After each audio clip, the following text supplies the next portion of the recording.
kami kelompok 1 ini mempresentasikan hasil dari mini riset kami. Jadi judul mini riset kami yaitu menganalisis aksi kriminalitas pencurian yang terjadi di wilayah Sektor Hilir 1, Kecamatan Medan Perjuangan, Kota Medan, lingkungan 4. Jadi sebelum itu izinkan kami untuk melakukan perkenalan terlebih dahulu.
Menjadi masalah sosial yang mengganggu keamanan masyarakat.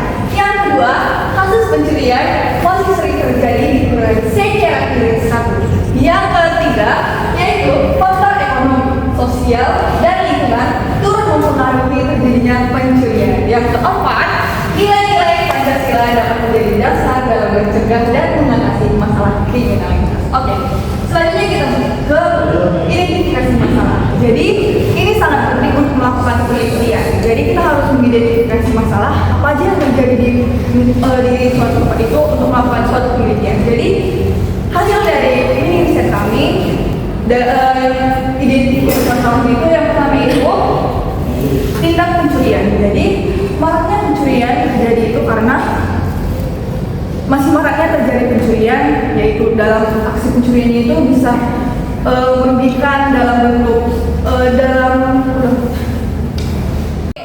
kita masuk ke identifikasi masalah. Di sini ada beberapa masalah yang terjadi kami dapat. Jadi yang pertama itu adalah tindak pencurian, di mana masih maraknya terjadi pencurian yang terjadi. Jadi baik itu pencurian kendaraan bermotor atau pencurian di tempat tinggal seseorang, dan hingga pencurian itu di area publik yang meresahkan warga-warga Sektor Hilir 1. Yang kedua itu ada kondisi geografis dan tata ruang yang rentan, di mana karakteristik wilayah yang terdiri dari gang-gang yang sempit dan padat penduduk menyulitkan untuk pengawasan sasaran menyeluruh dan memberikan celah bagi pelaku untuk melarikan diri gitu. Yang ketiga itu ada faktor tekanan ekonomi dan sosial. Jadi dengan adanya kesenjangan ekonomi ini yang nyata di lingkungan wilayah Medan Perjuangan, ditekankan bahwa kebutuhan hidup itu dan sulitnya lapangan pekerjaan itu mendorong sebagian orang untuk melakukan tindak pidana yang tidak pidana dengan jalan pintas. Jadi dia melakukan pencurian gitu. Dia bisa melakukan pencurian. Oke, yang selanjutnya itu adanya lemahnya sistem pengamanan lingkungan atau Siskamling, di mana belum optimalnya koordinasi antar warga dalam pengawasan swakarya, swakarsa, serta masih minimnya fasilitas pendukung seperti lampu penerangan jalan yang memadai dan kamera pengawasan atau CCTV, dan di titik-titik area tertentu. Jadi yang selanjutnya itu ada penyalahgunaan narkoba sebagai pemicunya. Jadi adanya identifikasi himbauan hubungan antara tingginya angka pencurian dengan penyalahgunaan narkoba, di mana ini hasil pencurian yang sering terjadi itu digunakan untuk membeli narkoba gitu. Nah, yang selanjutnya itu ada memudahnya kontrol sosial masyarakat. Jadi perubahan pola hidup masyarakat yang cenderung individualis di kawasan perkotaan menyebabkan berkurangnya kepedulian terhadap situasi mencurigakan di lingkungan sekitarnya itu, sehingga memudahkan pelaku untuk beraksi. Dan yang terakhir itu ada ketidakpastian penegakan hukum dan efek jerah. Jadi ini persepsi masyarakat terhadap lambatnya penanganan kasus pencurian kecil atau mencegah dan yang menyebabkan pelaku tidak merasa jerah, berpotensi mengulangi perbuatannya secara terus-menerus begitu. Oke, selanjutnya kita ke materi selanjutnya. Baik, sekarang kita akan masuk ke rumusan masalah. Jadi dalam penelitian mini riset ini ada beberapa rumusan masalah yang akan dibahas. Yang pertama, bagaimana sih penerapan nilai-nilai Pancasila itu di masyarakat terkait dengan kasus pencurian. Lalu yang kedua, kita juga ingin mengetahui apa saja sih jenis-jenis pencurian yang mungkin sering terjadi di lingkungan masyarakat tersebut. Lalu yang ketiga, apa saja faktor-faktor penyebab terjadinya kasus pencurian. Dan yang terakhir, bagaimana upaya pencegahan atau mungkin penanganan yang bisa dilakukan untuk mencegah terjadinya kasus pencurian tersebut. Lalu berikutnya ada tujuan. Jadi beberapa tujuan yang ingin dicapai dalam penelitian mini riset ini adalah yang pertama, untuk menganalisis penerapan nilai Pancasila di masyarakat terkait dengan kasus pencurian. Lalu yang kedua, untuk mengidentifikasi apa saja jenis-jenis atau mungkin bentuk-bentuk pencurian yang sering terjadi di lingkungan masyarakat. Lalu yang ketiga, untuk mengetahui faktor-faktor penyebab terjadinya kasus pencurian. Dan yang terakhir, untuk mengevaluasi apa saja dan bagaimana upaya penanganan dan pencegahan yang telah dilakukan di masyarakat terkait dengan kasus pencurian tersebut. Untuk penjelasan selanjutnya akan dijelaskan oleh teman saya. Baiklah, selanjutnya saya akan menjelaskan tentang pengertian kriminalitas tentang pencurian. Kita tahu bahwa pencurian ini merupakan suatu tindakan kriminalitas yang ada di Indonesia. Kita tahu juga bahwa pencurian adalah suatu tindakan untuk mengambil hak milik orang lain secara keseluruhan untuk menjadi miliknya dengan melawan hukum. Dan ini juga bisa masuk dalam kejahatan perampasan kekayaan. Nah, yang bisa kita lihat juga dalam bab 22 buku kitab 2 buku KUHP. Nah, selanjutnya kita juga bisa lihat dalam yang dimana itu diatur dalam pasal 362 KUHP yang menyatakan bahwa jika seseorang mengambil hak milik orang lain secara keseluruhan atau keseluruhan untuk menjadi miliknya, menguasai atau merampasnya dengan melawan hukum, dapat ditindak pidana dengan 5 tahun penjara ataupun denda. Nah, selanjutnya pencurian juga dapat menimbulkan kerugian bagi si korban, di mana kerugiannya bisa mencapai puluhan juta ataupun mental psikologis yang dapat merenggut dalam dirinya. Nah, adapun yang kita tahu contohnya dalam pencurian ini, dan untuk jenis-jenisnya akan dijelaskan lebih rincinya oleh teman-teman saya. Untuk pencurian ini bisa kita lihat contohnya itu seperti begal dan mencuri di dalam rumah, dimana kalau kita lihat di surat perintah, pencurian ini seperti mencuri kereta, motor, terus mobil ataupun harta benda yang ada di dalam rumah tersebut, dan juga mengambil hak milik orang lain di dalam perjalanan seperti mencopet, membegal dan sebagainya. Adapun unsur-unsur dalam pencurian ini seperti adanya perbuatan mengambil barang tersebut merupakan milik orang lain, serta adanya niat pelaku untuk memiliki barang tersebut secara melawan hukum. Seperti itulah pengertian dari pencurian. Demikianlah aku diberikan oleh teman saya. Baik, setelah kita mendengarkan tentang pengertian dari pencurian, sekarang kita masuk ke jenis-jenis pencurian. Jadi jenis-jenis pencurian itu ada beberapa. Di sini ada 4. Yang pertama pencurian biasa, ada pencurian dengan keberatan, ada pencurian ringan, ada pencurian secara online atau cybercrime. Nah, kita jelaskan satu-satu. Yang pertama itu ada pencurian biasa. itu adalah tindakan mengambil barang milik orang lain tanpa izin dan tanpa adanya kekerasan. Hal ini diatur dalam pasal 362 KUHP. Contohnya itu mengambil barang yang ditinggalkan pemiliknya tanpa izin. Selanjutnya itu ada yang kedua, pencurian dengan pemberatan. Sesuai dengan namanya, ini bukan pencurian biasa, tapi ada tindakan-tindakan yang membuatnya jadi lebih serius atau jadi lebih berat. Hukumnya ini tertulis juga sama, ada di pasal 363 KUHP. Contohnya itu misalnya dilakukan pada malam hari oleh lebih dari satu orang dengan melakukan perusakan, dengan melakukan kekerasan, atau menggunakan kunci palsu misalnya. Selanjutnya itu yang ketiga ada pencurian yang ringan. Nah, biasanya pencurian ringan ini lebih dikenakan pada harga barang yang dicurinya. Nah, pencurian ringan ini adalah pencurian dengan nilai barang yang lebih kecil gitu. Nah, ini terdapat hukumnya di pasal 364 KUHP. Kemudian ada yang keempat, pencurian secara online atau cybercrime. Pencurian ini dilakukan melalui internet atau teknologi digital dan diatur juga dalam Undang-Undang ITE. Beberapa bentuknya antara lain itu ada. Yang pertama ada pencurian data. Ini mengambil data pribadi atau informasi penting orang lain secara ilegal. Kemudian yang kedua itu ada hacking. Nah, yaitu nge-hack, meretas sistem komputer untuk mendapatkan akses tanpa izin dan punya orang lain gitu. Yang ketiga ada cyber teroris. Ini serangan digital yang bertujuan untuk merusak sistem atau menimbulkan ketakutan untuk orang lain atau komunitas gitu. Sekian dari saya, kemudian kita masuk ke materi selanjutnya. Yang tentunya merupakan faktor-faktor yang menyebabkan pencurian. Faktor pencurian ada dua, yaitu merupakan faktor internal dan faktor eksternal. Kedua faktor ini saling berkaitan dan dapat mempengaruhi seseorang dalam melakukan tindakan kriminal seperti pencurian. Berbagai penelitian menunjukkan bahwa tindakan pencurian tidak hanya disebabkan oleh pelaku semata, tetapi juga dipengaruhi oleh kondisi sosial, ekonomi, serta lingkungan seperti tempat tinggal seorang tersebut.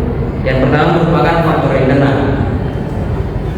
Faktor internal merupakan faktor yang berasal dari diri seseorang yang melakukan pencurian tersebut. Faktor ini berkaitan dengan kondisi psikologis, moral, serta sikap dan kepribadian individu tersebut. Kurangnya kesadaran hukum, lemahnya nilai moral, serta adanya keinginan untuk memperoleh sesuatu dengan cara yang mudah seringkali menjadi faktornya atau pendorong seseorang untuk melakukan pencurian. Selain itu, sifat serakah, kurangnya rasa tanggung jawab, dan ketidakmampuan mengendalikan diri juga mempengaruhi seseorang untuk melakukan tindakan pencurian atau melakukan tindakan melawan hukum. Dalam beberapa kasus, pelaku pencurian juga terdorong oleh keinginan untuk memenuhi kebutuhan pribadi secara cepat tanpa mempertimbangkan akibat hukuman dari perbuatannya. Oke, sekian materi saya.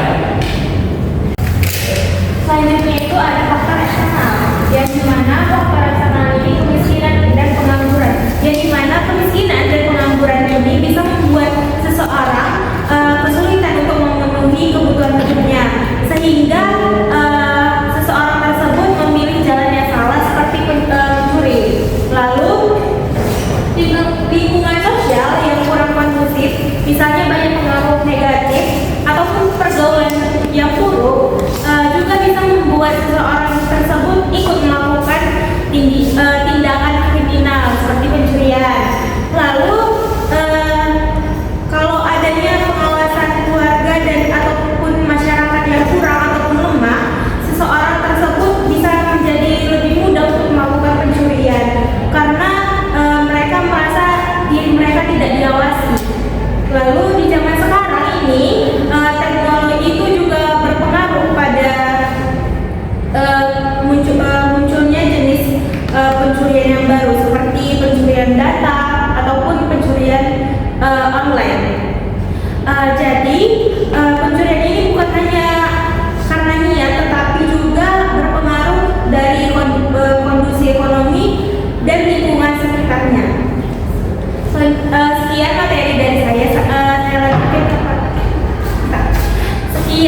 guys, jadi tadi itu sudah ada menjelaskan faktor penyebab. Sekarang masuk ke metode penelitian. Di sini ada metode penelitiannya ada 5 dan kami bagikan menjadi dua orang. Di sini saya menjelaskan yang pertama dan yang kedua dan teman saya yang selanjutnya. Dan yang kelima nanti kami bagi dua lagi. Ini desain penelitian itu yang pertama itu penelitian ini menggunakan metode penelitian kualitatif dengan pendekatan deskriptif. Yang kedua, metode ini digunakan untuk menggambarkan fenomena sosial yang terjadi di masyarakat. Penelitian ini bertujuan untuk memahami kondisi nyata terkait aksi kriminalitas pencurian di lingkungan masyarakat. Penelitian ini juga tidak bertujuan menguji hipotesis, tetapi mendeskripsikan atau menganalisis kondisi yang terjadi di lapangan. Kita masuk ke yang kedua, lokasi dan waktu pada saat penelitian. Lokasi penelitian ini dilakukan di Kelurahan Sekretariat 1, Kecamatan Medan Perjuangan, Kota Medan. Lokasi ini dipilih karena merupakan wilayah dengan kepadatan penduduk yang cukup tinggi. Yang ketiga, data selanjutnya terdapat beberapa kasus pencurian yang terjadi di lingkungan masyarakat dan waktu penelitian itu dilakukan di bulan 3 atau di bulan Maret. Materi selanjutnya akan dijelaskan oleh Lina. Baiklah, materi selanjutnya itu ada populasi dan sampel penelitian. Nah, sampel populasi dan penelitian ini yaitu seluruh masyarakat yang ada di Kelurahan Sekretariat 1. Nah, lalu sampel penelitian itu yaitu kepala lingkungan di Kelurahan Sekretariat 1. Di mana alasan kami memilih sampel dari penelitian ini karena kepala lingkungan itu dianggap memiliki informasi yang lebih lengkap mengenai lingkungan, mengenai kondisi dan keamanan lingkungan yang ada di Kelurahan Sekretariat 1. Nah, lalu selanjutnya teman-teman, materi selanjutnya itu ada teknik analisis data. Nah, analisis data itu kami lakukan dengan melalui beberapa tahap. Yang pertama itu ada reduksi data. Reduksi data itu adalah suatu bentuk analisis yang menajamkan, menggolongkan, mengarahkan, membuang yang tidak perlu dan mengorganisasikan data sedemikian rupa sehingga kesimpulannya akhirnya dapat ditarik dan diverifikasi. Nah, selanjutnya itu ada menyederhanakan dan memilih data yang relevan dalam penelitian. Lalu ada yang selanjutnya ada penyajian data. Nah, data itu disajikan dengan reduksi data dan setelah kita menyederhanakan serta memilih data yang relevan dalam penelitian tersebut. Materi selanjutnya akan dilanjutkan oleh teman saya. Oke teman-teman, tadi itu sudah dijelaskan ada 3 dan ini ada yang keempat. Yang pertama itu ada yang 3 dan keempat itu ada data tersebut dalam bentuk uraian deskriptif atau agar lebih mudah dipahami. Menarik kesimpulan dan menarik kesimpulan ini berdasarkan data yang telah dianalisis. Materi selanjutnya akan dijelaskan oleh teman saya. Oke teman-teman, sekarang kita masuk ke bagian asal penelitian dan pembahasan. Nah, pertama itu ada gambaran umum lokasi penelitian. Penelitian ini berlokasi di Kelurahan Sekretariat 1, Kecamatan Medan Perjuangan, Kota Medan. Nah, teman-teman, di kelurahan ini termasuk tempat permukiman yang padat di lingkungan 4. Nah, ini merupakan pihak-pihak wilayah yang mungkin secara aktif berupaya seperti masyarakat itu saling membantu, gotong royong, bekerja sama untuk menciptakan lingkungan ini yang aman, peduli, dan bebas dari tindakan kriminal. Nah, mini riset kami ini dilakukan pada segenap tahun akademik 2026 dengan fokus utama melihat situasi keamanan di wilayah lingkungan 4. Nah, untuk mendapatkan data yang akurat, kami melakukan penelitian dengan mewawancarai perangkat kelurahan dan tokoh masyarakat mengenai masalah pencurian yang terjadi. Selain itu, penelitian ini juga mengkaji bagaimana sistem keamanan lingkungan dan warga yang diterapkan secara nyata di wilayah tersebut. Nah, data hasil penelitian yang kami dapatkan yaitu melalui wawancara dengan kepala lingkungan 4 yaitu Bapak Kholi Lubis. Dari hasil penelitian wawancara tersebut diketahui bahwa tindak kejahatan yang paling sering terjadi di wilayah ini adalah pencurian. Nah, dengan target mulai dari hasil kebun, pencurian kendaraan air, hingga kendaraan bermotor. Nah, teman-teman, aksi pencurian ini biasanya dilakukan pada dini hari yaitu sekitar pukul 2 pagi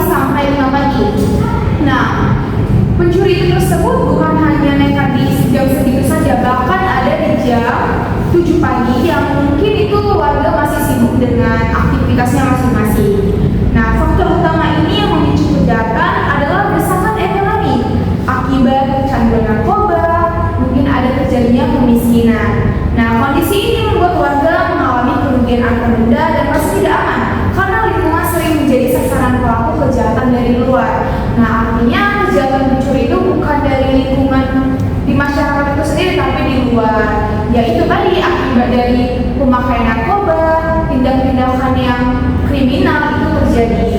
Nah, untuk mengatasi masalah tersebut, pihak lingkungan telah berkoordinasi dengan baik bersama kepolisian. Meskipun kegiatan ronda Agustus kami ini sempat terhenti karena terkendala dengan biaya iuran warga. Penegakan hukum tetap berjalan, pelaku pencurian diproses dengan hukum yang disesuaikan. Nah, kerugian kecil ditahan lebih singkat, sedangkan kerugian besar itu atau pelaku yang sering bereaksi itu diberikan hukuman yang lebih berat atau untuk memberikan efek yang jerah untuk si pelakunya. Sekian dari bentuk-bentuk kerugian tadi dan gambar lokasi. Materi selanjutnya akan dijelaskan oleh teman saya. Terima kasih. Nah, jadi untuk tahap selanjutnya itu adalah mengenai reduksi data, dan di mana pada tahap ini digunakan atau dilaksanakan ketika semua rangkaian-rangkaian yang sudah dilaksanakan itu ditajamkan, diringkas dan dijelaskan lebih teliti lagi. Nah, adapun reduksi data ini digunakan sampai pada akhir tujuan penelitian ini diselesaikan. Karena apa? Karena pada tahap reduksi data ini sangat dipentingkan, karena pada tahap inilah semua rangkaian-rangkaian tersebut disatukan gitu. Nah, jadi berdasarkan hasil penelitian tadi, yaitu dengan metode wawancara, sudah disimpulkan bahwa seringnya terjadi pencurian itu dikarenakan satu, kelalaian masyarakat, yang kedua karena si pencuri ini sangat memerlukan uang untuk memenuhi kebutuhannya yang tidak berguna lah dikatakan. Karena apa? Karena dia menggunakan hal tersebut dengan cara untuk memenuhi kebutuhan yang tidak berguna, yaitu dengan cara membeli narkoba ataupun sabu-sabu.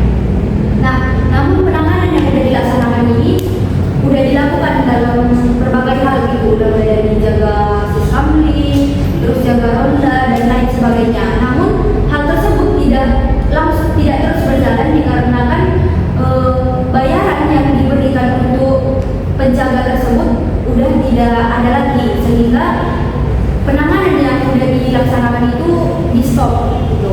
Nah, jadi pada tahap ini sudah diberikan juga penanganan dari berbagai pihak, contohnya itu antara kepolisian dan lingkungan kelurahan. Nah, untuk tahap ini juga sudah diberikan penanganan dengan cara menggunakan elektronik yang lebih canggih lagi, yaitu ingin menggunakan CCTV di setiap sudut lingkungan supaya lebih terjaga lagi. Dan untuk penanganan ini juga ingin diberlakukannya pos ronda yang akan dilaksanakan oleh warga setempat. Nah, jadi setelah melakukan wawancara tersebut dikatakan bahwa pencurian ini terjadi bukan hanya di malam hari saja, namun di siang hari. Nah, pada saat kantor lurah ini sedang ramai-ramainya gitu, orang tidak fokus dengan kendaraannya, sehingga disitulah kesempatan yang dilakukan pencuri tersebut untuk mengambil ataupun merampas kendaraan milik warga. Nah, kalau semisal untuk pencurian malam itu digunakannya untuk mencuri buah-buahan milik tetangga gitu yang ada di sekitar rumahnya, dicuri, terus PDAM, meteran dan lain sebagainya. Nah, jadi setelah berkoordinasi dengan lingkungan kelurahan tempat, bahwa penanganan ketika si pencuri didapat ini enggak bisa seenaknya langsung ditangkap, dimasukkan ke kantor polisi, dijebolkan, enggak. Nah, jadi ini ada peraturannya. Kalau semisal barang yang si pencuri ini ambil itu, kalau semisal dia masih kurang dari 2 juta, itu masih penanganannya masih cukup ringan dengan cara ditahan selama 3 hari di kantor polisi. Namun kalau semisal udah lebih dari 2 juta, maka hal tersebut polisi lah yang menangani dia lagi. Oke, sekian materi dari saya serahkan kepada teman saya. Terima kasih.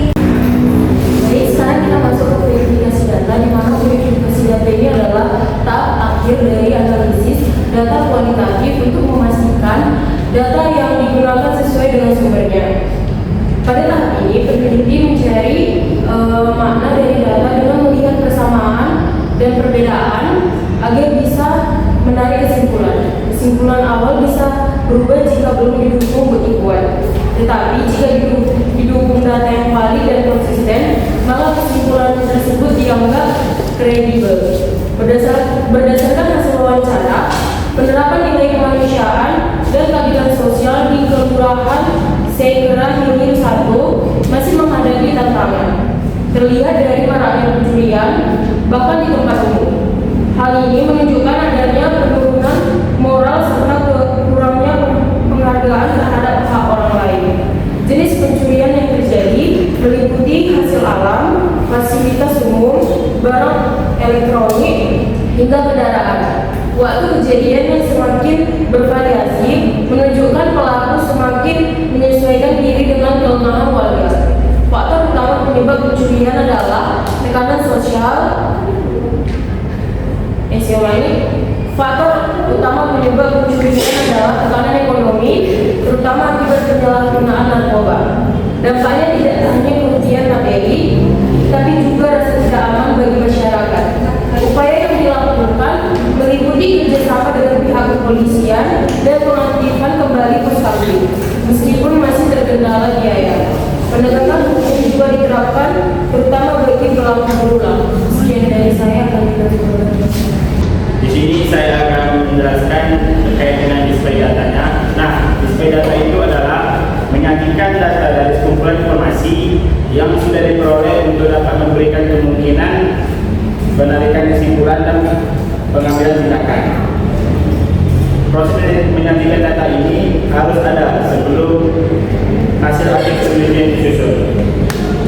Nah, display datanya di sini adalah indikator itu yaitu pemahaman dan respon perangkat kelurahan serta masyarakat terhadap aksi kriminalitas pencurian yang mencakup identifikasi jenis pencurian, faktor pendorong ekonomi dan narkoba, serta mekanisme penanganan hukum dan hambatan dalam sistem keamanan lingkungan secara kolektif. Ada konsultan penelitiannya yaitu Bapak Abdul Farid Lubis selaku Kepala Lingkungan 4 di Kelurahan Sekra Hilir 1 merupakan narasumber utama. Kesimpulannya itu adalah berdasarkan hasil wawancara dengan Kepala Lingkungan 4, kesimpulannya dapat diambil mengenai situasi keamanan dan kriminalitas di Kelurahan Sekra Hilir 1 adalah bahwa wilayah tersebut sedang mengalami peningkatan aksi pencurian yang sangat meresahkan warga. Bentuk pencurian menyasar aset variatif mulai dari hasil alam, handphone, meteran PDAM, hingga kendaraan bermotor.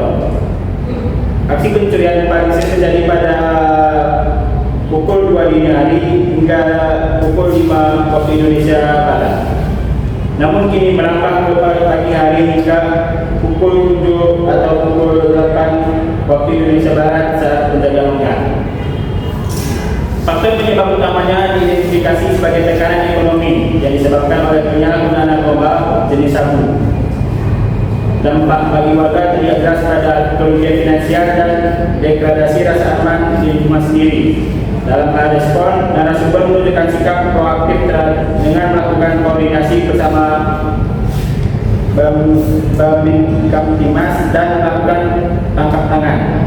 Namun terdapat kendala signifikan pada aspek pencegahan mandiri, Poskamling yang terjadi akibat faktor biaya iuran, serta adanya persepsi mengenai kurangnya efek jerah pada sanksi pencurian kategori ringan, kecuali bagi pelaku berulang yang diproses melalui laporan polisi khusus. Selanjutnya saya akan membawakan materinya itu pembahasan hasil dari penelitian. Pembahasan dari hasil penelitian.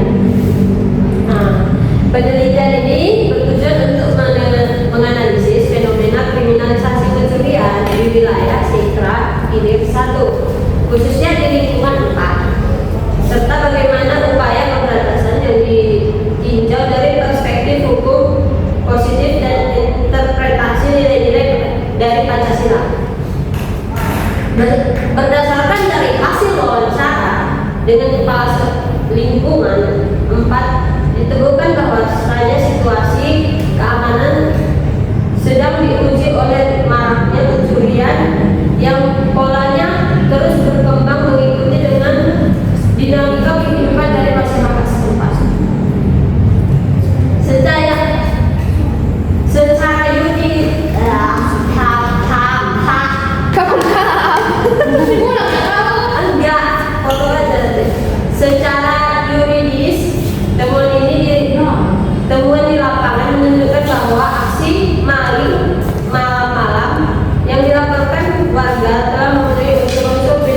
pencurian sebagaimana diatur pada pasal 362 KUHP.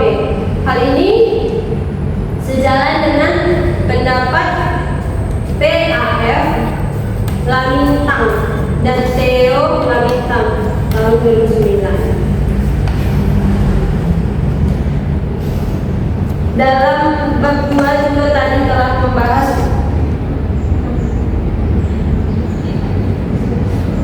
dan menekankan bahwa adanya unsur pengambilan barang milik orang lain dengan maksud memiliki secara melawan hukum.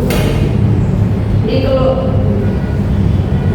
pembahasan mengenai jenis pencurian di lokasi penelitian juga sangat relevan dengan klasifikasi yang ditemukan dalam kajian pustaka yang kami gunakan, yaitu aksi pencurian yang terjadi pada dini hari, yaitu antara pukul 2 hingga pukul 5 pagi, dapat dikategorikan sebagai pencurian dengan keberatan atau pada pasal 362 KUHP karena dilakukannya pada malam hari dan seringkali melibatkan perusakan akses rumah seperti jendela atau pintu warga. Namun, peneliti juga menemukan adanya pencurian ringan yang seperti terjadi pada pasal 364 KUHP, di mana di situ ada kasus pengambilan buah-buahan yang nilainya relatif kecil.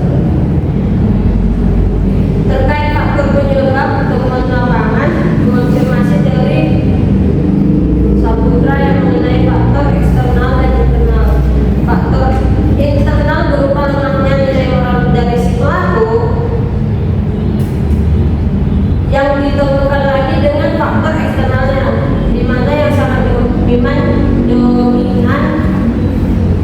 di Kelurahan Sekra Hilir 1, yaitu penyalahgunaan obat-obatan terlarang, terutama di jenis sabu, dan adanya tekanan ekonomi sebagaimana dijelaskan di bab 2 tadi.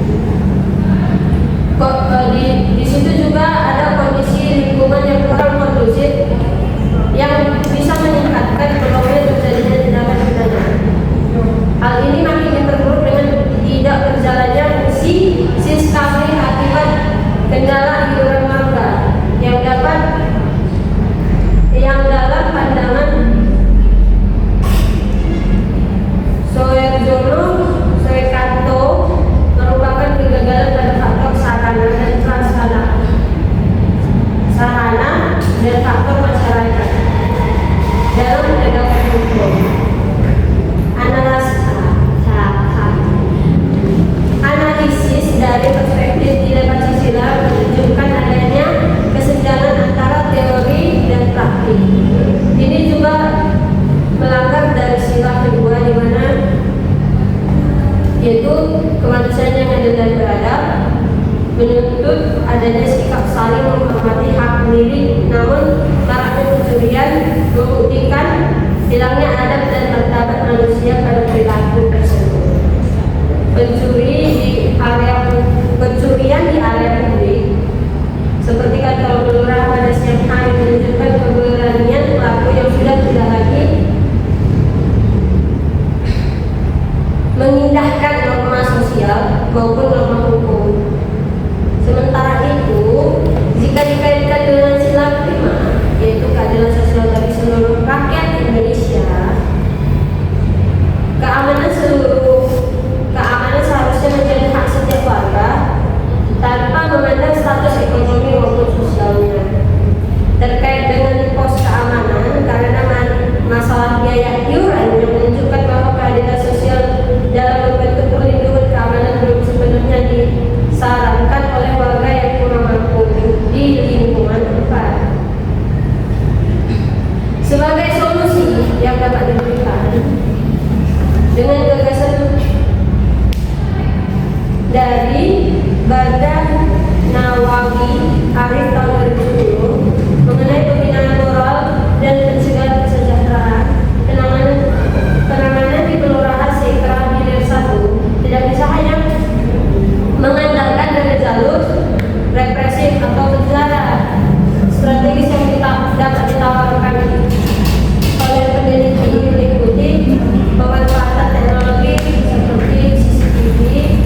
Hall 2003 dapat dipertimbangkan untuk perilaku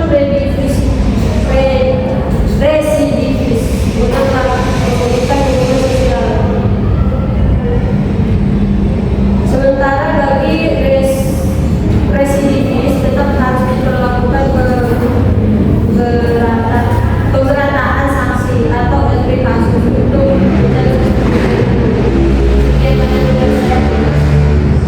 Baik, di sini saya mau menyampaikan kesimpulan. Jadi berdasarkan hasil penyelidikan yang telah kami lakukan di Kelurahan Sekratir 1, dapat disimpulkan bahwa di lingkungan ini masih sering terjadinya pencurian. Jadi bisa kita lihat bahwa pencurian di daerah ini atau di lingkungan ini masih sangat marak terjadi.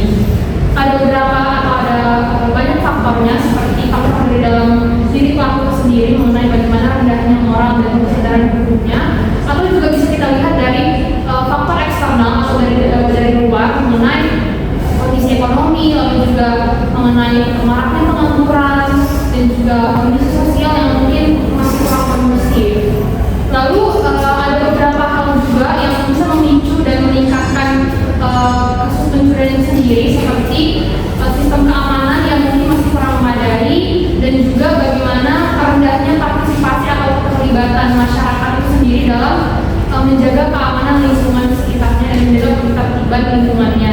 Nah, disinilah peran Pancasila itu dapat digunakan nilai-nilainya seperti nilai gotong royong, nilai kepedulian sosial, dan juga nilai tanggung jawab untuk mewujudkan lingkungan yang lebih tertib dan lebih aman.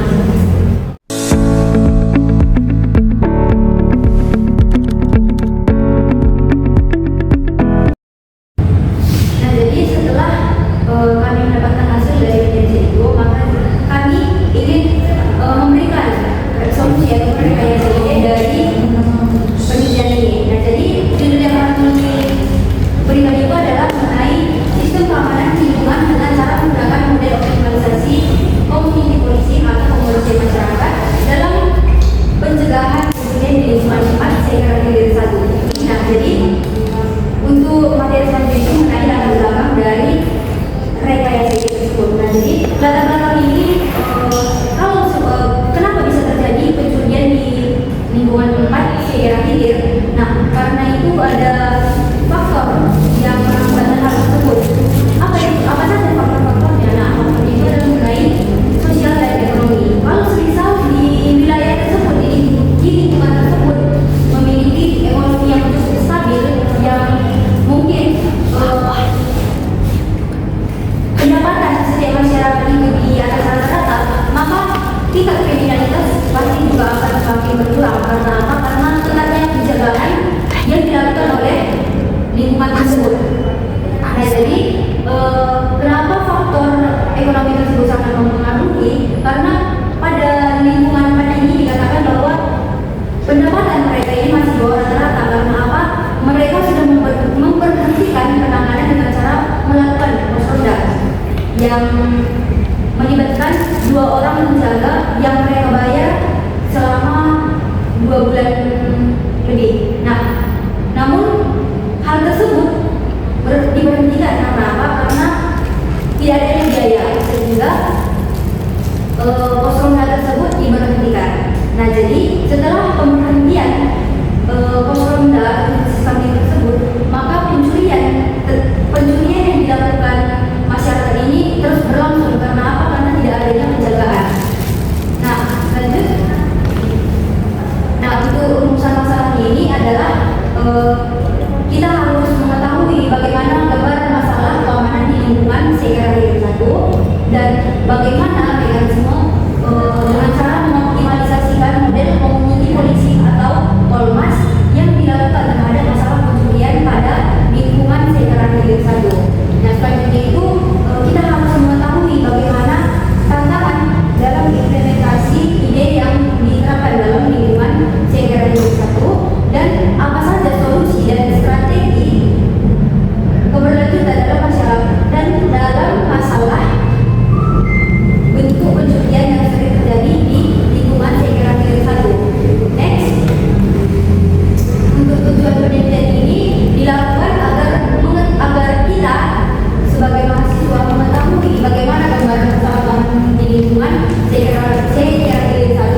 dan kita harus mengetahui bagaimana cara menganalisis mekanisme optimalisasi model community policing atau diplomasi dilakukan terhadap masalah pencurian di lingkungan sekira-kira 1, mengidentifikasi bentuk tantangan dalam implementasi ide yang diterapkan dalam lingkungan sekira-kira 1, serta dapat mengevaluasi solusi serta strategi apa yang akan dilanjutkan dalam masalah bentuk pencurian yang sering terjadi di kelurahan sekira-kira 1. Nah, untuk materi selanjutnya akan dilanjutkan oleh teman saya. Terima kasih.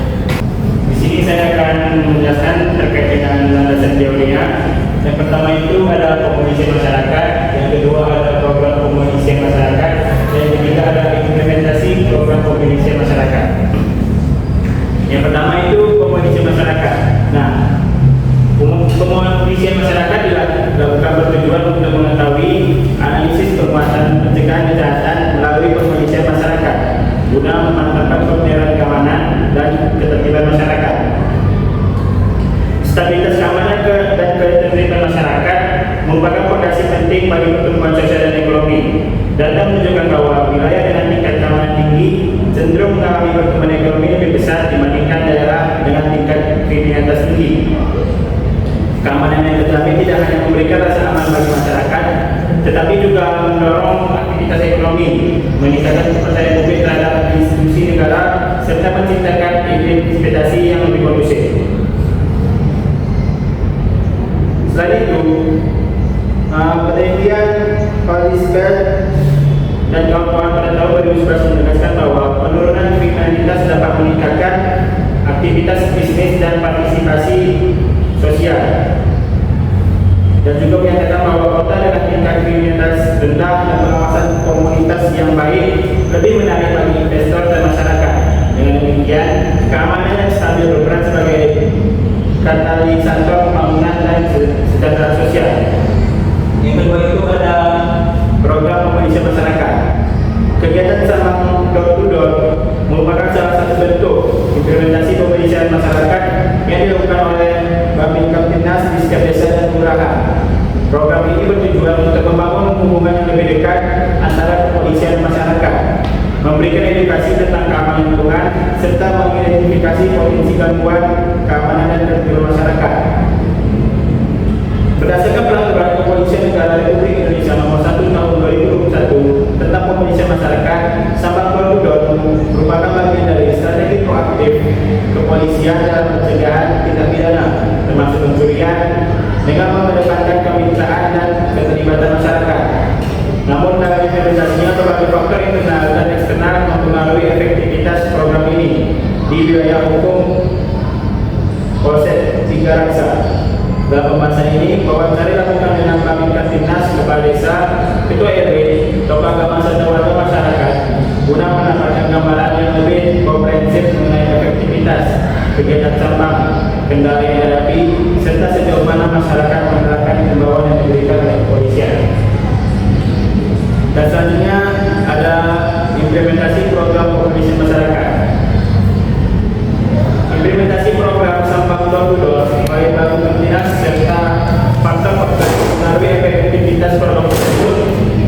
Selain itu, Babin ini juga menguraikan langkah-langkah strategis yang dapat diterapkan untuk memaksimalkan peran Babin Kamtibnas dalam mencegah kejahatan, terutama pencurian.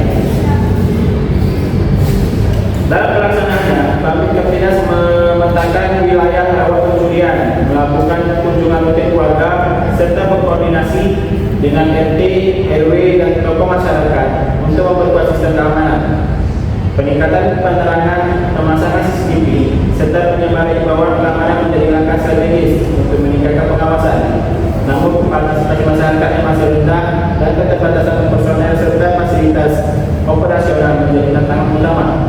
Secara keseluruhan, Sabang Door to Door telah berdampak positif dalam meningkatkan kesadaran keamanan, tetapi memerlukan dukungan lebih besar dari pemerintah desa dan masyarakat agar lebih optimal dalam mencegah tindak pidana pencurian.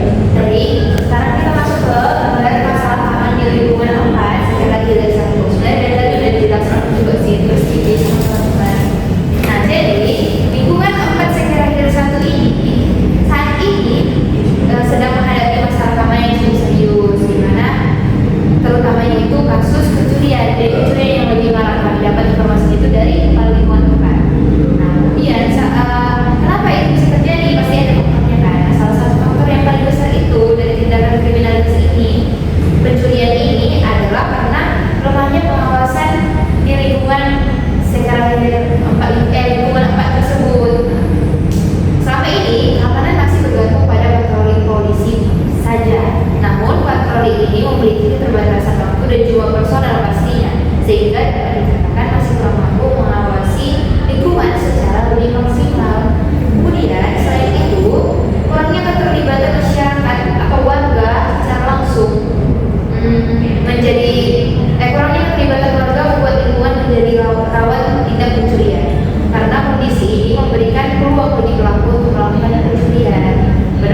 polisi atau kepolisian masyarakat atau biasa disingkat itu Polmas untuk mendorong warga agar aktif menjaga keamanan lingkungan. Jadi tidak hanya polisi saja, tapi masyarakatnya juga ikut aktif dalam menjaga keamanan lingkungan. Kemudian ada penjelasannya, kita harus tahu dulu apa sih komuniti polisi atau kepolisian masyarakat atau Polmas itu. Jadi dia itu adalah strategi kepolisian yang menekankan kerjasama antara pihak polisi dan juga masyarakat yang ada di lingkungan tersebut untuk mengidentifikasi dan mencegah masalah kejahatan di lingkungan tempat tinggal masyarakat. Sekian dari saya serahkan kepada teman saya saja. Oke, selanjutnya kita masuk ke mekanisme optimalisasi model komuniti polisi atau biasa disebut dengan Polmas. Nah, untuk mengatasi permasalahan-permasalahan yang ada, mekanisme kami ini yang diusulkan menekankan pada mekanisme kerja yang wajib terstruktur melalui kemitraan antara masyarakat dan kepolisian. Nah, ini untuk memperkuat keamanan lingkungan melalui program Polmas. Polisi dan masyarakat perlu bekerjasama melalui 4 langkah praktis, yaitu yang pertama, warga dan polisi bisa mengirimkan kembali forum diskusi atau yang disebut dengan FKPN. Nah, dan kami untuk memetakan daerah-daerah rawan kejahatan secara rutin. Kedua, petugas kepolisian bersama tokoh masyarakat melakukan kunjungan langsung dari rumah ke rumah untuk memberikan beberapa cara keamanan yang sederhana, seperti memasang billboard tambahan pada kendaraan dan memastikan rumah memiliki penerangan yang baik agar tidak terjadi pencurian tadi. Lalu, selain pertemuan tatap muka, warga juga perlu membuat grup komunikasi, yaitu secara media sosial sekarang, yaitu bisa disebut dengan grup di WhatsApp, agar bisa saling melapor dengan cepat jika melihat orang asing atau kejadian yang mencurigakan. Nah, terakhir, polisi melakukan patroli secara santai, di mana mereka tidak hanya berkeliling, tapi juga rutin berhenti untuk mengobrol dengan warga-warga di tempat yang berkumpul. Seluruh kerjasama ini bertujuan untuk menciptakan lingkungan yang lebih aman, sekaligus mencegah dia pelaku kejahatan sejak dini. Maka dari itu, inilah mekanisme optimalisasi model komuniti polisi atau yang biasa disebut dengan Polmas. Sekian dari saya, salam dengan teman saya. Oke, jadi selanjutnya kita akan membahas tentang tantangan dalam implementasi IDE. Jadi, dalam penerapan model komuniti polisi atau Polmas ini menghadapi beberapa tantangan. Jadi antara lain itu ada keterbatasan personel bagi Kamtibmas. Jadi jumlah petugas yang terbatas ini membuat mereka sulit hadir di setiap lingkungan.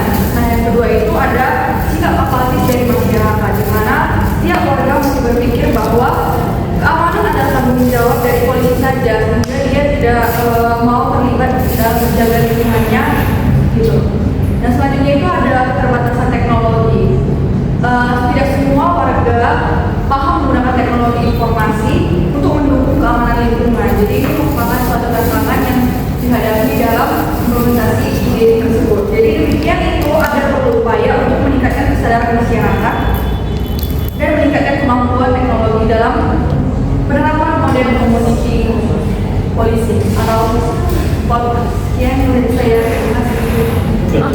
Baiklah, kita masuk ke materi selanjutnya, itu ada solusi dan strategi keberlanjutan. Nah, untuk mengatasi permasalahan kita, maka kita memerlukan solusi dan strategi yang terus berlanjut, yaitu cara mengatasinya, yaitu pertama diperlukan langkah yang paling strategis yang paling tepat. Contohnya kayak kita menumbuhkan semangat gotong royong masyarakat, yang dimana semangat gotong royong ini sesuai dengan nilai Pancasila kita, agar masyarakat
kunci utama pencegahan tindak pidana, pembentukan grup komunikasi daring atau seperti WhatsApp group antara warga negara di lingkungan. 4. Berfungsi sebagai sarana koordinasi real time yang sangat efektif. Sistem ini memungkinkan setiap warga bertindak sebagai mata dan telinga lingkungan. Jika terlihat orang asing dengan gerak-gerik mencurigakan, informasi dapat disebarkan dalam hitungan detik ke seluruh penjuru blok. Meskipun terdapat tantangan teknis bagi sebagian warga dalam memahami teknologi informasi, sosialisasi yang berkelanjutan diperlukan agar media digital ini menjadi sistem pelaporan cepat yang terintegrasi dengan petugas Babinkamtibmas. Dengan adanya grup ini, tindakan preventif dapat diambil secara bersama-sama sebelum kejahatan benar-benar terjadi. Sekian materi dari saya, akan dituliskan oleh saya. Oke teman-teman, materi selanjutnya itu adalah pelaksanaan patroli dialogis dan interaktif. Patroli dialogis menggeser paradigma kepolisian dari pendekatan reaktif atau normal menuju pendekatan yang lebih humanis dan partisipatif. Alih-alih hanya berkeliling dengan kendaraan tanpa interaksi, petugas diinstruksikan untuk berhenti dan membawa titik-titik warga seperti warung, kopi, atau pos ronda. Patroli interaktif ini memungkinkan petugas mendapatkan informasi atau informal mengenai dinamika lingkungan yang mungkin tidak terdeteksi melalui respon dari laporan resmi. Secara psikologis, patroli interaktif ini memperkuat ketahanan sosial di wilayah tersebut. Warga akan merasa berdaya karena hadir sebagai institusi yang menemukan kebaikan, fasilitator, dan mitra nasional ketertiban bersama. Materi selanjutnya akan dilanjutkan oleh teman saya. Selanjutnya itu ada edukasi keamanan mandiri dan pelatihan penanganan awal. Di sini pentingnya agar masyarakat sekitar bisa ikut menjaga keamanan lingkungannya.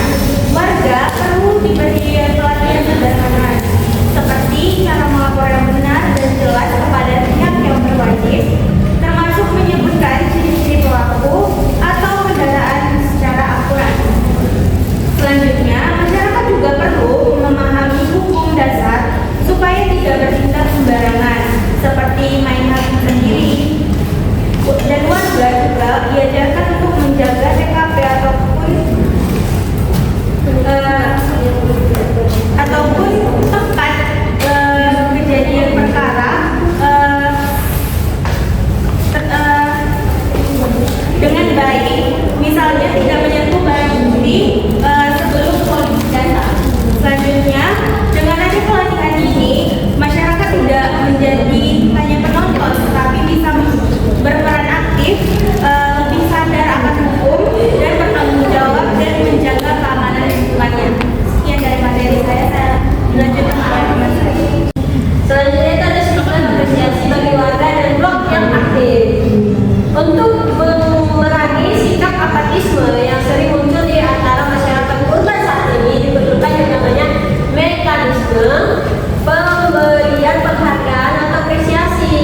Langkah ini dapat mengedepankan nilai-nilai dari Pancasila, terutama khususnya pada sila ketiga, dengan menanamkan narasi bahwasanya menjaga tetangga sama dengan menjaga diri sendiri.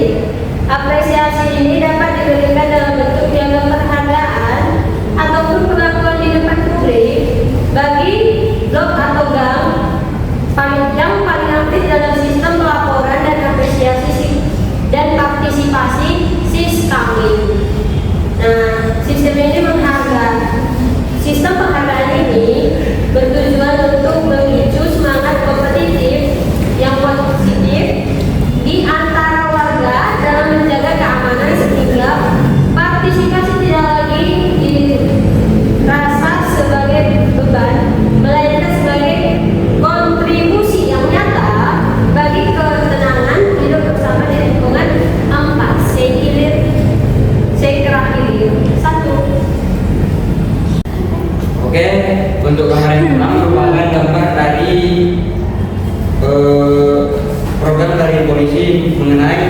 sinergitas produktif antara kepolisian dan masyarakat guna merumuskan model pencegahan kejahatan yang paling efektif dan adaptif. Melalui kegiatan ini atau forum ini, Institusi Polri secara resmi berupaya mencari formula terbaik agar kolaborasi warga dapat menjadi ujung tombak dalam menutup celah kriminalitas termasuk pencurian di tingkat permukiman. Gambar yang selanjutnya,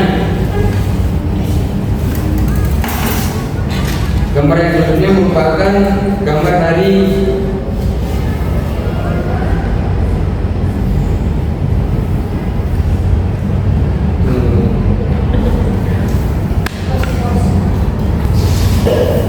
untuk gambar yang kedua merupakan gambar yang berkaitan dengan keamanan dan lingkungan untuk terbangunnya trust atau kepercayaan antara aparat dan masyarakat agar penyelesaian masalah secara kolaboratif atau problem solving. Dalam model ini, kepolisian bertransformasi menjadi fasilitator dan edukator yang mendorong kemandirian warga, sehingga terciptanya ketahanan sosial dan secara proaktif menutup celah niat dan kesempatan pelaku pencurian langsung dari akar rumputnya. Oke, yang selanjutnya merupakan buku mengenai yang berjudul Pemolisian Masyarakat di Era Demokrasi. Buku ini memberikan landasan filosofis dan konseptual yang sangat esensial untuk memperdalam gagasan sistem keamanan lingkungan yang sedang kami rancang secara utuh. Literatur ini membedah pergeseran paradigma kepolisian menuju pendekatan yang lebih demokratis, di mana keamanan tidak lagi dimonopoli oleh aparat, melainkan menjadi tanggung jawab kolaborasi bersama melalui kemitraan yang setara dengan warga. Yang selanjutnya merupakan video pendukung mengenai inovasi interaktif dan Polri memberikan dimensi akademis dan institusional yang sangat esensial untuk memperkokoh landasan teoritis dari gagasan sebelumnya. Secara garis besar, video tersebut menyoroti pemaparan mengenai inovasi pendidikan kepolisian yang menjadi motor community policing sebagai pendekatan mutlak yang jauh lebih humanis dan responsif terhadap dinamika sosial. Oke, adapun kesimpulan dari materi kami yaitu implementasi solusi diwujudkan melalui serangkaian langkah praktis yang terstruktur dan kolaboratif. Langkah tersebut mencakup revitalisasi forum kemitraan polisi dan masyarakat atau FKPN sebagai wadah komunikasi dua arah, pelaksanaan rutinitas sambang door-to-door, serta penerapan patroli dialogis oleh Babinkan Tipmas.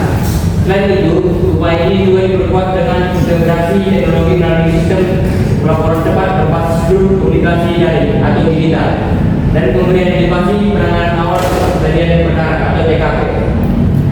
Guna menekan sikap apatis dan menjamin keberlanjutan program jangka panjang, strategi ini menanamkan nilai-nilai gotong royong khas Pancasila yang diiringi dengan mekanisme apresiasi atau penghargaan bagi warga maupun blok yang paling aktif berkontribusi.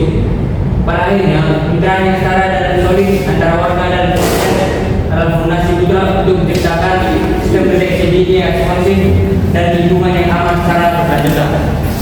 Oke, cukup sekian presentasi dari kami. Terima kasih.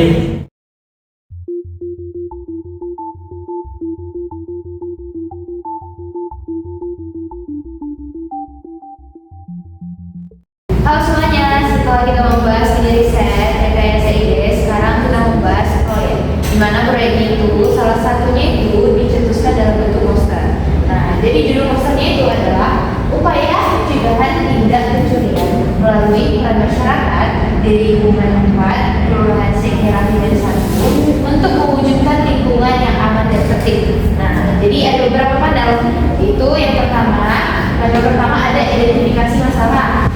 Kemudian yang kedua, pokoknya ada kebijakan alternatif. Ketiga ada kebijakan kelas.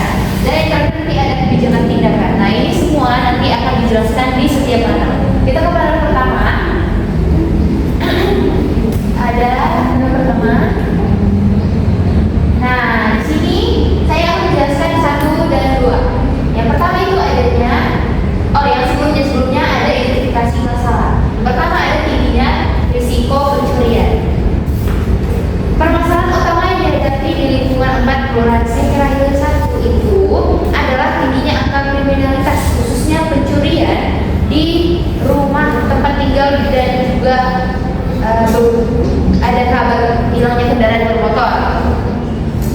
Kemudian kondisi ini telah mencapai tahap yang mengkhawatirkan karena menimbulkan rasa tidak aman dan tidak nyaman yang nyata bagi masyarakat dalam menjalani aktivitasnya sehari-hari di lingkungan tersebut. Nah, kejadian ini tidak berdiri sendiri sebagai tindakan kriminalitas murni, namun dipicu oleh faktor pendukung di lingkungan tersebut, yaitu rendahnya pengawasan lingkungan oleh masyarakat secara bersama-sama, rendahnya sistem keamanan lingkungan atau sistem, dan kurangnya kewaspadaan kolektif memberikan celah bagi pelaku kejahatan untuk melaksanakan atau melancarkan aksinya. Kemudian yang kedua ada kurangnya komunikasi antar warga. Nah, tadi juga kan sebenarnya sudah disebutkan. Jadi faktor pendukung meningkatnya risiko keamanan adalah genggamnya hubungan sosial antar para penduduk. Tingginya kesibukan masing-masing individu menyebabkan intensitas interaksi dalam hubungan antar warga semakin menurun.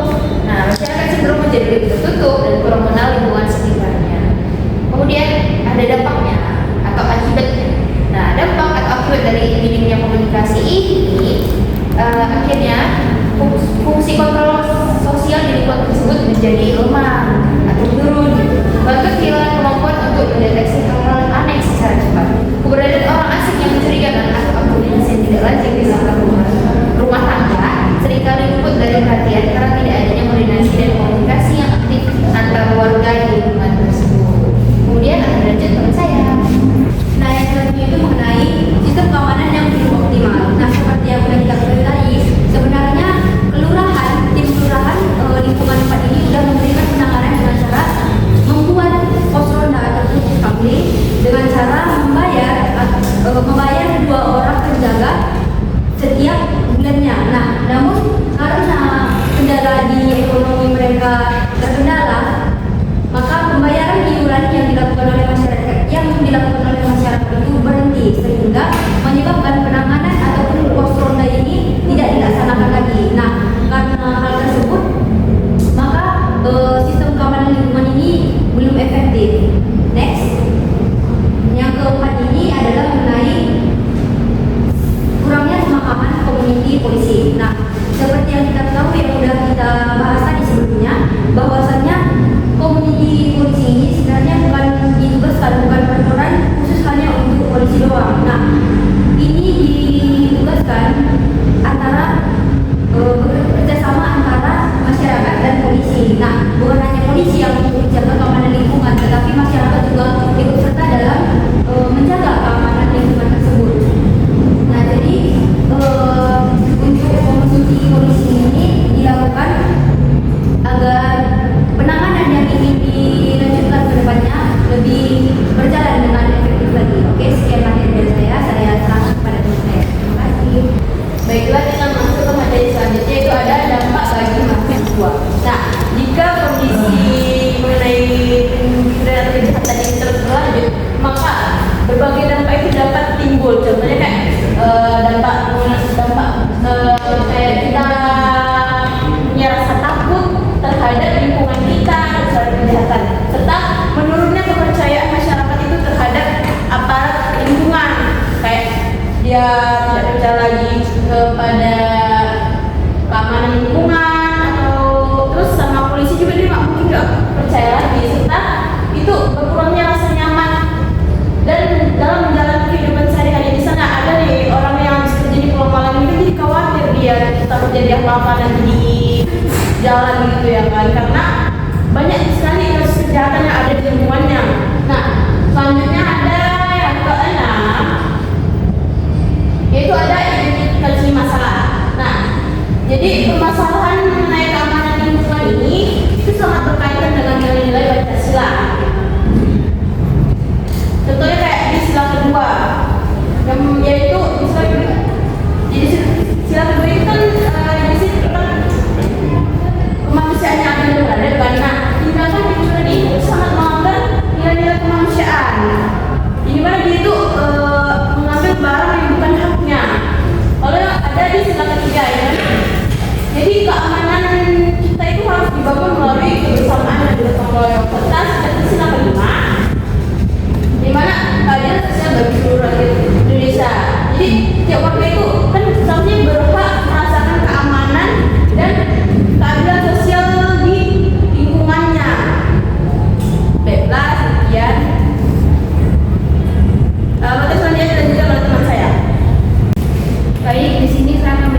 berpotensi terjadinya kasus pencurian karena banyak yang menjaga, banyak yang mengawasi, bisa mengurangi tindakan pencurian itu sendiri.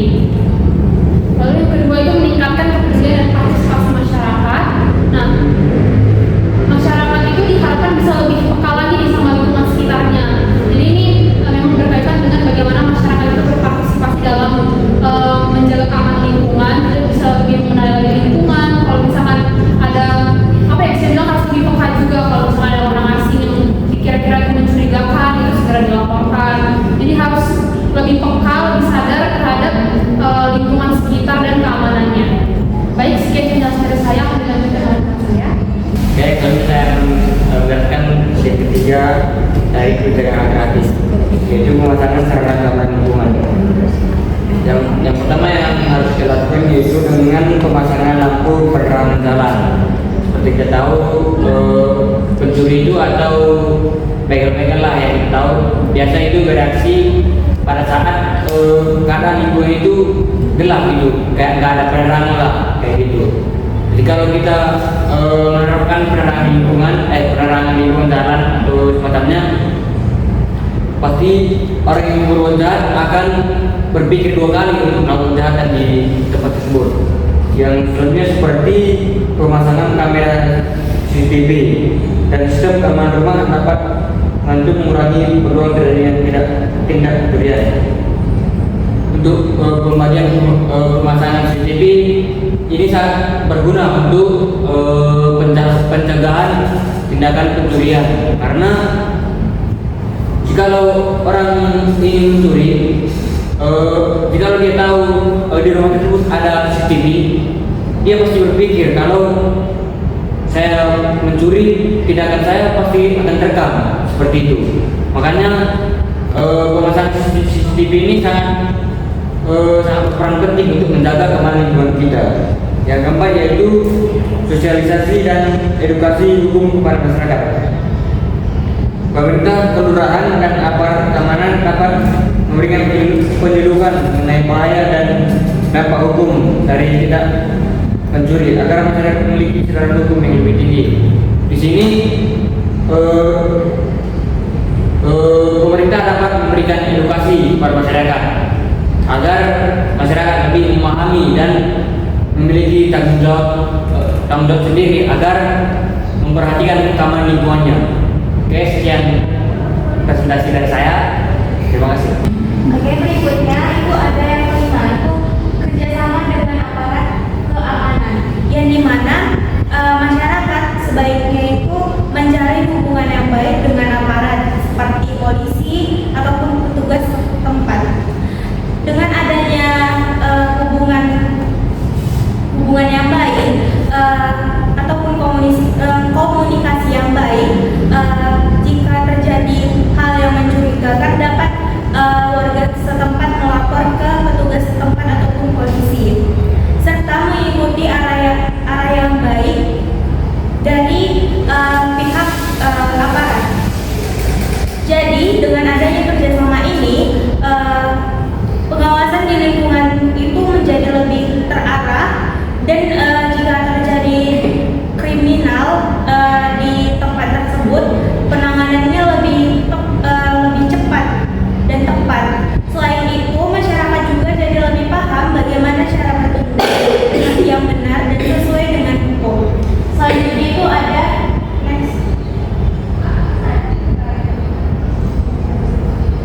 membentuk kelompok keamanan masyarakat, yang dimana itu warga setempat dapat membentuk kelompok keamanan lingkungan seperti tanda malam atau siskamting, yang dimana warga setempat itu bertugas untuk memantau keamanan sekitar secara rutin, terutama pada waktu-waktu yang rawan ataupun tertentu. Dengan adanya kelompok ini, pencurian bisa dicegah karena lingkungan tersebut diawasi. Selain itu juga, kelompok ini juga bisa menjadi tempat warga saling berbagi informasi jika ada hal yang mencurigakan, sehingga tindakan tersebut ataupun tindakan pencegahan bisa dilakukan dengan tepat dan cepat. Jadi keamanan lingkungan ini akan terjaga jika adanya kerjasama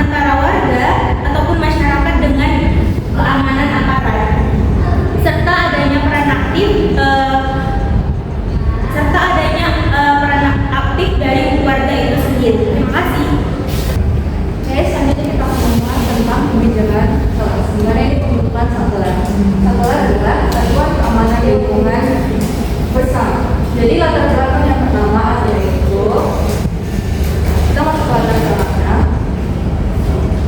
Jadi keamanan itu perlu dijaga bersama oleh masyarakat atau aparat. Jadi oleh karena itu diperlukan suatu kebijakan yang melibatkan partisipasi warga dalam menjaga keamanan lingkungan. Yang kedua, usulan kebijakan di mana ini membutuhkan satelit organisasi satelit Satuan Keamanan Lingkungan Bersama sebagai wadah kerjasama masyarakat dalam menjaga keamanan lingkungan. Nah, di sini ada gambar. Jadi yang pertama itu ada tulisan Satuan Gambar Keamanan Bersama. Ini merupakan suatu identitas dari lembaga ini tersebut. Yang kedua itu ada simbol perisai. Jadi ini merupakan suatu lambang perlindungan dan keamanan untuk masyarakat. Yang ketiga itu ada simbol rumah, di mana ini merupakan lambang dari tempat tinggal kita masyarakat yang harus dijaga dan harus dijaga secara bersama-sama gitu. Yang keempat itu ada simbol orang yang bergandengan. Ini merupakan suatu lambang artinya itu kerjasama, solidaritas dan kebersamaan masyarakat dalam menjaga keamanan lingkungan bersama. Yang selanjutnya itu ada simbol lampu dan cahaya. Ini merupakan suatu lambang kewaspadaan dan penerangan dalam menjaga lingkungan dan keamanan. Yang keenam itu ada tulisan satelit. Ini merupakan suatu singkatan dari identitas organisasi tersebut. Yang selanjutnya itu ada tahun berdirinya organisasi ini di tahun 2026. Dan yang terakhir itu ada makna logo, keseluruhan logo. Jadi makna dari keseluruhan logo ini melambangkan semangat kebersamaan masyarakat dalam menjaga keamanan lingkungan bersama melalui kerjasama serta partisipasi aktif dari warga sekitar lingkungan tersebut. Terima kasih. Baiklah, selanjutnya saya akan menjelaskan bagian poin 3 dan keempat. Dan ketiga itu ada tujuan kebijakan, di mana tujuan kebijakan dalam kebijakan kelas ini adalah untuk meningkatkan kewaspadaan. Baiklah, selanjutnya saya akan menjelaskan bagian poin ketiga dan keempat, di mana dalam poin ketiga yaitu adanya tujuan kebijakan dalam kebijakan kelas. Tujuan kebijakan ini untuk meningkatkan kewaspadaan masyarakat terhadap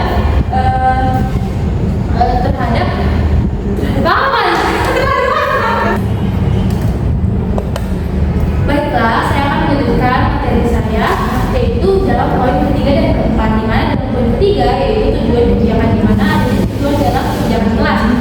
Tujuannya itu untuk meningkatkan kewaspadaan masyarakat dalam di lingkungannya. Lalu ada memperkuat kerjasama antar warga, di mana kerjasama antar warga ini kebijakan ini memperkuat kerjasama antar warga untuk meminimalisir angka kriminalitas pencurian di dalam kasus tersebut. Lalu ada serta membantu aparat keamanan dalam mencegah tindak pencurian. Karena itu adanya kebijakan kelas ini untuk adanya gotong royong supaya mencegah adanya pencurian di dalam kampus tersebut. Dan yang keempat ada poin tentang program kegiatan. Nah, program kegiatan itu adalah melaksanakan ronda malam atau patroli. Lalu ada pengawasan lingkungan serta melakukan aktivitas-aktivitas yang mencurigakan di dalam kampus tersebut. Terima kasih. Baiklah, di sini saya akan menjelaskan poin kelima yaitu struktur organisasi. Nah, agar komunitas ini berjalan dengan efektif, Sakral memiliki pembagian yang jelas. Struktur ini meliputi adanya ketua, wakil ketua, sekretaris bendahara, koordinator keamanan dalam suatu masyarakat. Nah, fungsi dari ketua dan wakil ketua yaitu sebagai pengambil keputusan dan penanggung jawab, sedangkan sekretaris dan bendahara sebagai pengelola administrasi dan pendanaan. Selanjutnya ada koordinator keamanan, yang mana tugasnya yaitu memimpin teknis pelaksanaan di lapangan. Dan selanjutnya anggota masyarakat, yaitu seluruh warga yang terlibat aktif dalam kegiatan. Lalu poin yang keenam yaitu visi dan harapan.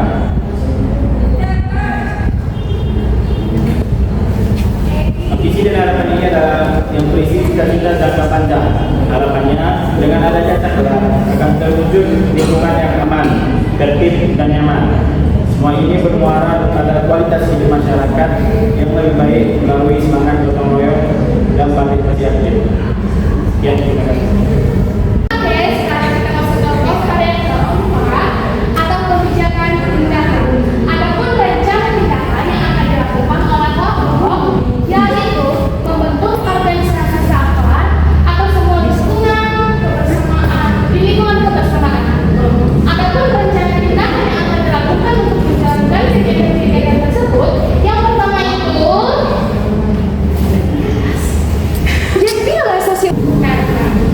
Nah, adapun rencana tindakan yang akan dilakukan oleh kelompok yaitu membentuk organisasi saklar semua keamanan lingkungan bersama.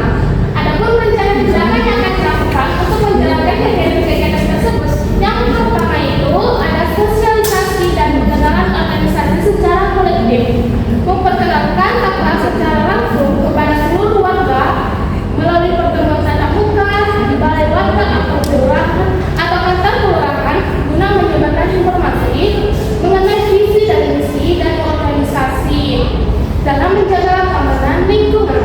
Yang kedua itu ada revitalisasi sistem keamanan lingkungan atau sisteming. Ini mengajukan kembali jadwal ronda malam secara teratur yang melibatkan partisipasi aktif warga pria secara bergiliran guna memastikan pengawasan fisik yang konsisten di titik kendala. Materi selanjutnya akan saya serahkan kepada teman saya. Oke, rencana tindakan selanjutnya yaitu membangun kemitraan dengan aparat penegak hukum. Nah, jadi para masyarakat dengan pihak kepolisian bekerjasama secara formal dengan pihak Babinka Tipmas dan kepolisian sektor setempat untuk mendapatkan dukungan yang hebat atau legalitas serta bantuan teknis dalam penegakan hukum di dalam lingkungan tersebut. Lalu yang keempat itu ada namanya penguatan kontrol fisik lingkungan atau audit system. Nah, di mana ini mengusulkan penerapan sistem keluar masuk satu pintu pada jam awal pada malam hari, yang biasanya di malam hari itulah banyak pencuri-pencuri melakukan aksi. Nah, lalu peningkatan penerangan jalan tersebut sebagai langkah nyata dalam meminimalisir kesempatan si pelaku dalam melakukan tindakan pencurian. Nah, yang tadi sudah disebut teman saya itu, pembentukan organisasi saklar ini bertujuan untuk menciptakan sistem perlindungan mandiri yang mampu mengedukasikan masyarakat mengenai langkah-langkah pengaruh pencuri secara dini dan efektif, yaitu satuan keamanan lingkungan bersama, yang artinya saklar. Nah, melalui organisasi ini diharapkan semua kesadaran para warga pentingnya menjaga keamanan lingkungan bersama-sama dan tidak lagi hanya bersifat pasif atau melihat sebagai subjek yang aktif dalam memacu lainnya sendiri. Selain itu, organisasi ini juga bertujuan untuk menyediakan wadah komunikasi bagi warga untuk melaporkan setiap indikasi atau tindak kejahatan yang telah didapatkan. Nah, ini untuk menciptakan lingkungan menjadi tertib, kondusif, dan menjalankan aktivitas dengan keadaan yang baik dan bersama-sama, sehingga lingkungan tersebut aman dari pencurian yang telah terjadi. Selanjutnya akan dijelaskan oleh teman saya. Baik, selanjutnya adapun pihak yang pro dengan rencana tindakan yang telah kelompok paparkan adalah korban pencurian, orang tua atau keluarga warga.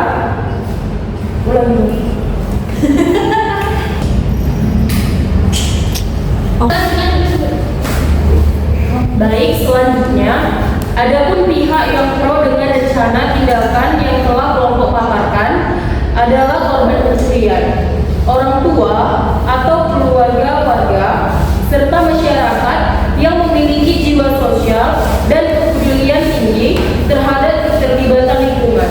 Alasannya dikarenakan kegiatan-kegiatan yang akan dilakukan oleh saklar akan berdampak positif untuk membantu dalam upaya memberantas kasus pencurian yang telah selama ini meresahkan warga di lingkungan 4 keluarga Perah Hilir 1. Dengan adanya pengawasan yang terstruktur melalui ronda malam, warga merasa lebih terlindungi dari ancaman kerugian material serta mendapatkan kepastian bahwa lingkungan tempat tinggal mereka berada dalam pengawasan yang aman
Nah, jadi kedatangan saya di sini mau mengurus surat domisili, Bu.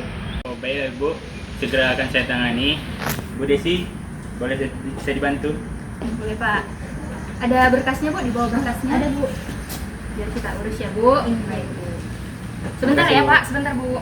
Baik, Bu. Terima kasih. Sama-sama.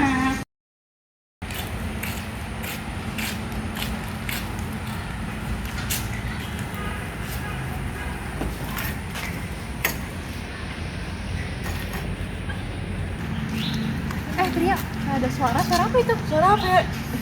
Tuh, motor gue Esther nggak ya? Jangan-jangan itu maling lagi. Waduh, maling! Aduh, ketahuan.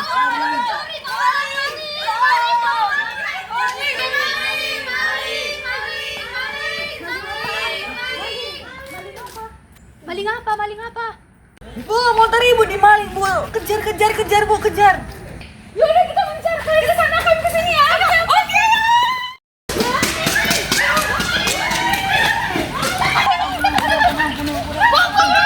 Tenang warga, tenang. Gak boleh main hakim sendiri, kita harus telepon polisi. Gak boleh main hakim sendiri. Yaudah, telepon polisi, Ayo kita ke kantor polisi. Jangan dia. Dasar maling tahu. Pukul dia. Jangan dia. Kejar. Buka dulu maskernya itu. Loh, Penta. Ini kan warga kampung sebelah, Bang. Udah. Telepon polisi. Halo Bu Polisi. Saya Ketua Lurah Lingkungan 4 ingin memberitahu pada Ibu bahwasannya di lingkungan kami telah terjadi aksi pencurian sepeda motor yang mana pencuri sudah ada di kantor kami, Bu. Oke Pak, saya akan segera meluncur ke lokasi tersebut Pak. Terima kasih. Oh Bu, ini Bu, tadi baru saya dapat dari telepon Pak Lurah bahwa ada pencurian sepeda warga Bu.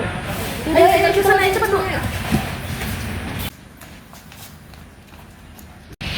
Permisi Pak. Oh, Ibu polisi ya Bu. Langsung masuk aja Bu. Terima kasih Bu.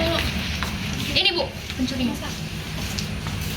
Terima kasih kepada warga setempat yang telah melapor kepada kami ke pihak kepolisian. Kami akan memproses hukum melalui KUHP 362. Untuk para warga, ada baiknya kalian ikut kami sebagai saksi ya. Baik Bu. Baik Bu. Ayo jalan.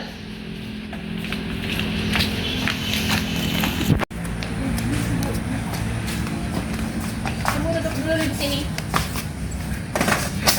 Mari Bu.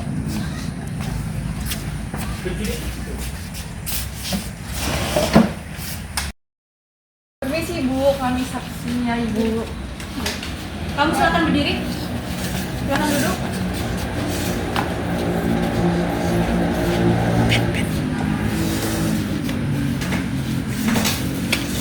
Baik, terima kasih kepada Ibu Tria dan Ibu Elza. Apa boleh diceritakan kronologi pencurian tadi? Jadi Bu begini, saya kan tadi bersama Tria sedang berjalan-jalan. Lalu saya mendengar kok ada suara orang yang otak-atik kunci motor. Lalu saya bilang ke Tria itu suara apa? Nah ternyata pada saat Tria melihat si pencuri itu sedang mengotak-atik kunci motor dari Ibu Esther seperti itu. Oh, apa ada lagi warga yang melihat kejadian tersebut? Tidak ada, Ibu. Oke, terima kasih Ibu. Baik, kami akan menindaklanjuti kasus ini agar lingkungan kita kembali kondusif dan aman. Baik, Ibu. Terima kasih, Bu. Kami permisi ya, Ibu. Silakan Ibu.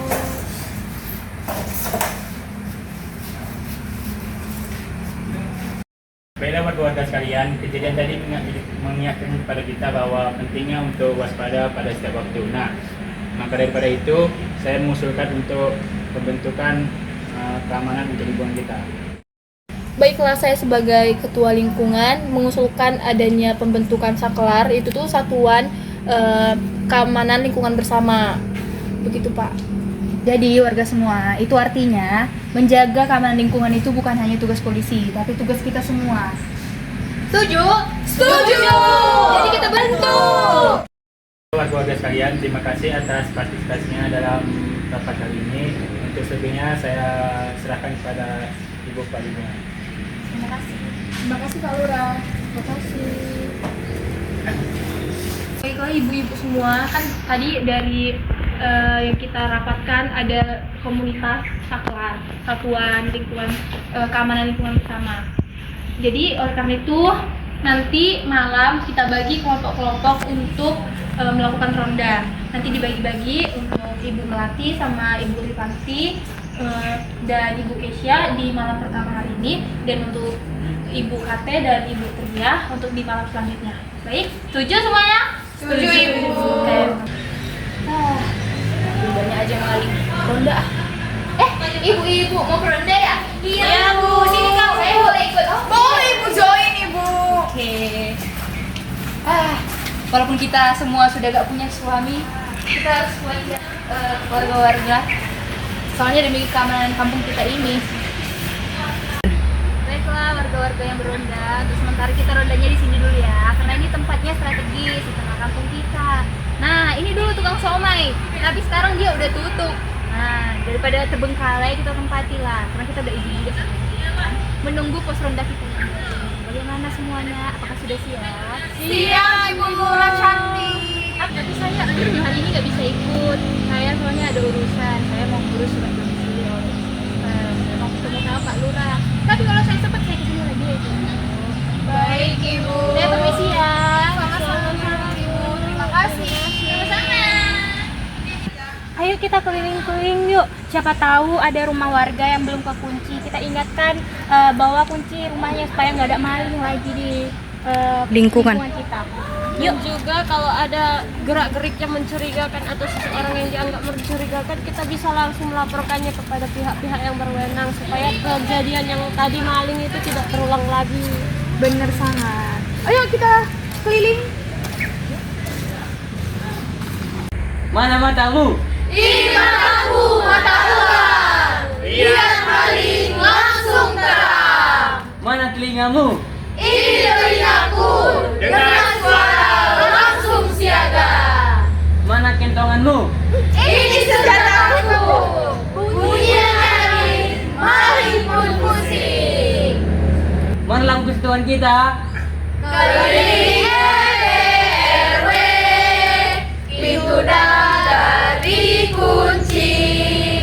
Jangan biarkan maling beraksi.